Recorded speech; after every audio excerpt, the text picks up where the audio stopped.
అప్పుల బాధలు వెంటాడుతున్నాయా? అయితే 6 JVR వారి జాతిరత్నాలు ధరించండి.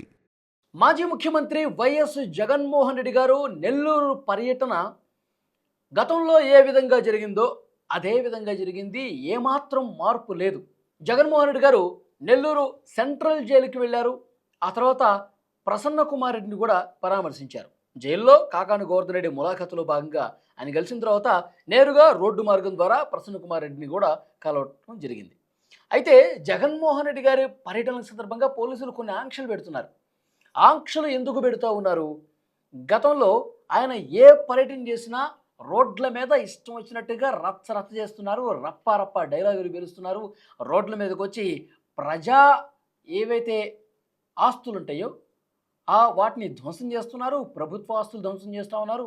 ఇష్టం వచ్చినట్టుగా రక్తపాతం చేస్తున్న పరిస్థితి గత పర్యటనలో చూశాం. అందుకే పోలీసులు కూడా మళ్ళీ ఎలాంటి గందరగోళం జరగకుండా, ఎలాంటి అవాంఛనీయ ఘటనలు జరగకుండా ఉండేందుకు ఆంక్షలు పెడుతున్నారు. గతంలో కూడా ఆంక్షలు పెట్టారు, వాటిని ఉల్లంఘించి బేఖాతరు చేసి అదేవిధంగా చేశారు. ఇప్పుడు కూడా కేవలం హెలీప్యాడ్ దగ్గరికి 10 మంది మాత్రమే వెళ్ళాలి. తర్వాత జైల్లో కాకాడిని గెలవటానికి 3 మాత్రమే వెళ్ళాలి. తర్వాత 100 మంది మాత్రమే నల్లపురెడ్డి ప్రసన్న కుమార్ రెడ్డిని గెలవటానికి పోవాలి. ఇది ఆంక్షలు పెట్టింది. కానీ అది జరిగిందా? రోడ్ల మీద జనం చూడండి ఒకసారి. వీళ్ళు 100 మంది ఉన్నారా, 1000 మంది ఉన్నారా? అంటే ఈ విధంగా పోలీసులు ఆంక్షలు పెట్టినా ఆ ఆంక్షలు మాకు కాదు అన్నట్టుగా వైఎస్ఆర్ కాంగ్రెస్ పార్టీ వ్యవహరిస్తోంది. నెల్లూరు నుంచే కాదు, చుట్టుపక్కల జిల్లాల నుంచి కూడా కొంతమంది కార్యకర్తల్ని తెప్పించి మరీ క్రియేట్ చేస్తూ ఉన్నారు. ఏం క్రియేట్ చేస్తూ ఉన్నారు? జగన్మోహన్ రెడ్డి గారికి ఏమాత్రము కూడా క్రేజ్ తగ్గలేదు. జగన్మోహన్ రెడ్డి మళ్ళీ ముఖ్యమంత్రి కావాలని ప్రజలు బలంగా కోరుకుంటున్నారు. జగన్మోహన్ రెడ్డి నువ్వేమో ముఖ్యమంత్రివి అని చెప్పి ప్రజలందరూ కూడా బలంగా కోరుకుంటున్నారు. అందుకే జగన్మోహన్ రెడ్డి గారి మీద ప్రేమతో వాళ్ళు రోడ్ల మీదకి వస్తూ ఉన్నారు. జగన్మోహన్ రెడ్డిని కలవడానికి వస్తూ ఉన్నారు. జగన్మోహన్ రెడ్డి గారు చూడటానికి వస్తూ ఉన్నారు. ఇది జరుగుతుంటే, ప్రజలు స్వచ్ఛందంగా వస్తూ ఉంటే దానికి మేమేం చేయాలి అంటే, కూటమి ప్రభుత్వానికి ఒక కూటమి ప్రభుత్వానికి ఒక కుట్రపూరితంగా వ్యవహరిస్తుంది. జగన్కి వస్తున్నటువంటి క్రేజ్ను ఓర్వలేక ఈ విధంగా పోలీసుల చేత ఆంక్షలు పెట్టిస్తోంది అని వైఎస్ఆర్ కాంగ్రెస్ పార్టీ నాయకులు మాట్లాడుతూ ఉన్నారు. నిజంగా ఆ క్రేజ్ను చూసి కూటమి నిజంగానే భయపడుతుందా?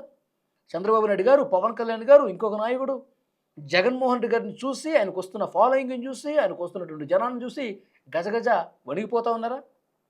పోలీసులు ఆంక్షలు పెట్టింది దేనికి? గత పర్యటనలో ఒక్క నిమిషం మనం గుర్తు చేసుకునే ప్రయత్నం చేద్దాం. గతంలో పల్నాడు జిల్లా రెంటపాళ్ల గురించి మాట్లాడదాం. ఆ పార్టీకి సంబంధించిన ఒక కార్యకర్త కాంస్య విగ్రహాన్ని ఆవిష్కరించడానికి వస్తూ ఉన్నాడు. పల్నాడు జిల్లాలో రెంటపాళ్ల దగ్గర ఆ పార్టీకి సంబంధించిన కార్యకర్తే చీలి సింగయ్య అనే వ్యక్తి జగన్మోహన్ రెడ్డి గారి కారు చక్రాల కింద నలిగిపోయాడు కదా. జనం విపరీతంగా తీసుకొచ్చేది మీరే. కారు చక్రాల కింద పాపం అతను పడిపోయాడు. పడిపోయిన అతను వెంటనే ఆసుపత్రికి తీసుకెళ్ళాలి కదా. ఆ పార్టీ కార్యకర్తలు ఏం చేశారు? చక్రాల కింద పడ్డాడని చెప్పి వెంటనే తీసి రోడ్డు పక్కన పడేసి, రోడ్డు పక్కన ఆ పొదల్లో పడేసి వెళ్ళిపోయారు. ఎవరైనా ఇట్లా చేస్తారా? అరే, మనలాంటి మనిషే కదా చీలి సింగయ్య. ఆయన అట్లా వదిలేశారు, గాలికి వదిలేసి. ఆయన మానాన ఆయన వదిలేసి వెళ్ళిపోయారు. పాపం నిజంగా ఆసుపత్రికి తీసుకెళ్ళుంటే బతుకుండేవాడని చెప్పి ఒక చర్చ కూడా ఉంది. కానీ అక్కడ ఉన్న స్థానికులు కావచ్చు, అక్కడ ఉన్న పోలీసులు కావచ్చు, వెంటనే రియాక్ట్ అయ్యి వాళ్ళు తీసుకెళ్లారు. అప్పటికే చనిపోయాడు ఆయన. ఇది జరిగింది. అంటే రక్తసిక్తం, ఏదో ఒక హింస. అంతకుముందు పొదిలి పర్యటన, పొగాకు వేలం కేంద్రానికి వెళ్ళాడు ఆయన. పొగాకు రైతులకి అండగా ఉంటానని వెళ్ళారు. కానీ అక్కడ ఏం చేశారు? రోడ్డు పొడవున సీఎం అని నినాదాలు. ఇది రాజధాని మహిళలకు సంబంధించి, అది వేశ్యల రాజధాని అని చెప్పి ఆయన టీవీ ఛానల్లోనే మాట్లాడితే దానికి నిరసన తెలియజేస్తూ ఉన్నారు. ఆ సమయంలో జగన్మోహన్ రెడ్డి గారు, మీ ఛానల్లోనే మీ వాళ్ళు ఇంత దారుణంగా మాట్లాడారు సార్. భారతి మేడం, మీరు కూడా రాజధానిలోనే ఉన్నారు, ఇట్లా మాట్లాడొచ్చా? దీని మీద రియాక్ట్ అవ్వండి అంటూ శాంతియుతంగా ప్లకార్డులు ప్రదర్శించారు పొదిలిలో కొంతమంది మహిళలు. అప్పుడు వైసీపీ కార్యకర్తలు కొంతమంది, మా జగన్మోహన్ రెడ్డి వస్తుంటే మీరు నిరసన తెలియజేస్తారంటూ రాళ్లు తీసుకుని కొట్టారండి. పాపం మహిళలు తలలు పగిలి రక్తగాయాలైన పరిస్థితి. పోలీసులు కూడా తల పగిలి రక్తం గారింది. అంటే పొదిలి పర్యటనలు కూడా రక్తపాతం సృష్టించిన పరిస్థితి. మరి ఆ పొగాకు వేలంలో కేంద్రంలో రైతులతో ఏమైనా మాట్లాడారా? ఏం లేదు. ఆ పొగాకు బిళ్ళని కూడా ఆ పార్టీ కార్యకర్తలు కాళ్ళతో తొక్కి నాశనం చేసిన పరిస్థితి ఉంది. అంతకుముందు గుంటూరు మిర్చి యార్డ్‌లో కూడా అదే జరిగింది కదా! ఆ మిర్చి యార్డ్‌లో రైతులు రాకపోగా అక్కడ రైతులందరినీ బయట ఎక్కడో ఉంటే, ఈ కార్యకర్తల హడావిడి ఎక్కువైపోయి, పార్టీకి సంబంధించిన వాళ్ళు ఎక్కువైపోయి, ఆ మిర్చి బస్తాలను కూడా దొంగతనం చేసుకొని తీసుకుపోయారంట వైసీపీ కార్యకర్తలు.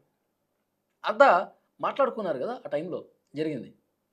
ఈ విధంగా మొన్న బంగారుపాళ్యం మామిడి రైతుల దగ్గర నుంచి ఆ ట్రాక్టర్లు బలవంతంగా లాక్కొని ఆటిని రోడ్డు మీద కింద పోసి ట్రాక్టర్లతో తొక్కిచ్చారు మామిడి పండ్లని. ఇది సైకో మనస్తత్వం కాదా జగన్మోహన్ రెడ్డి గారు? నిజంగా పాపం దాన్ని అమ్ముకోవాలని, దానికి గిట్టుబాటు ధర కావాలని చెప్పి వాళ్ళు కోరుకుంటా ఉన్నారు. కానీ వాటినే కిందేసి మీరు రప్ప తొక్కేశారు కదా! ఇదంతా ఇదేనా రప్పనా? ఎప్పటికి తొక్కటము, తలకాయలు టైర్ల కిందేసి తొక్కటం ఇదేనా అని చెప్పి తెలుగుదేశం పార్టీ నాయకులు విమర్శించిన పరిస్థితి ఉంది. అంటే డెఫినెట్‌గా ఏ పర్యటన చూసినా ఆంక్షలని ఉల్లంఘించడం తీవ్రంగా, జగన్మోహన్ రెడ్డి గారి క్రేజ్ ఈ విధంగా ఉందని చూపించుకోవటం.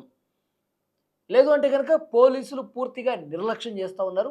కనీసం ఈ ప్రభుత్వం జగన్మోహన్ రెడ్డి గారికి భద్రత కల్పించడంలో ఫెయిల్ అవుతోంది. ఇవన్నీ చూపించుకునే ప్రయత్నంలో భాగంగా ప్రతి పర్యటన కూడా ఇంత గందరగోళం చేస్తోంది వైఎస్ఆర్ కాంగ్రెస్ పార్టీ నాయకత్వం. కేవలం ఈ కారణాలతోనే ఈ విధంగా చేస్తుందని చెప్పి అందరూ మాట్లాడుకుంటున్నారు. ఫ్రెండ్స్, మీకేమనిపిస్తుంది? ఒక కామెంట్ రూపంలో తెలియజేయండి. జగన్మోహన్ రెడ్డి గారి పర్యటనలో పోలీసులు ఆంక్షలు ఎందుకు పెడుతూ ఉన్నారు? ఆంక్షల్ని జగన్మోహన్ రెడ్డి గారి పార్టీ ఎందుకు ఉల్లంఘిస్తూ ఉంది? Please comment.